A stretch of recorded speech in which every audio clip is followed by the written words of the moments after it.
po. Ito po ang guide namin na aso. Siya po ang magtuturo sa amin ng daan. Kanina pa po yung sumusunod sa amin. Hindi siya ang sinusundan natin. Oo nga pala. Kamali. Ayun po silang dalawa.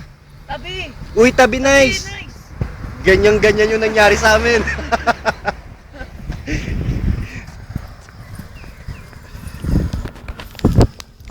Grabe naman. Ayun na yung guide naming aso. Ano, oo, mo, tuturo niya. Ayan, malapit na. Tinuturo niya ang daan. Ayan o. Turning point. Ang laki naman. Ano siguro? Sabi 20 kilometers turning point. Ala! Uy!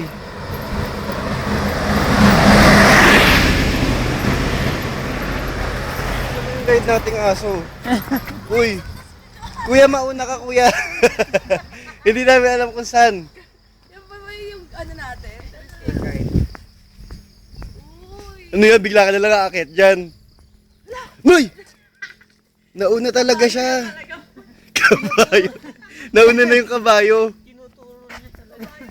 Ayan na, daan daw. Hindi, meron dyan yung ano, parang daan. Ang pipiyo.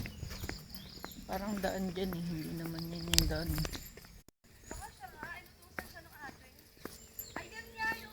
Oh. Ang galing.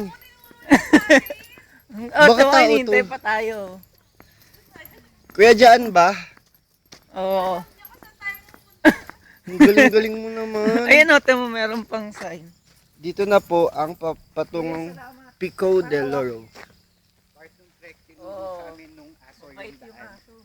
Siguro maring Si Darjel. Yes, sumaside si Nice. Marami ng limati. Salamat kuya. tumigil ka nga, Rocky. Parang sirato. Now, we're starting to So track dito pala ako hinihingal na ako. the entrance. On the entrance. Bakit naman ganito? Eksaktong 7 o'clock ng umaga. Halos naman natin, umuulan.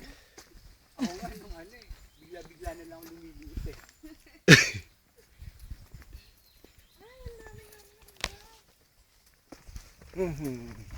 Nandun pa lang yung nakikita ko. 7 Mamaya, o'clock. patay na ako.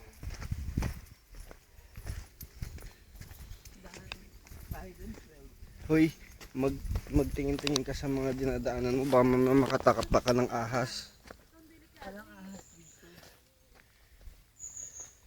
Sabi, hinihingal na ako.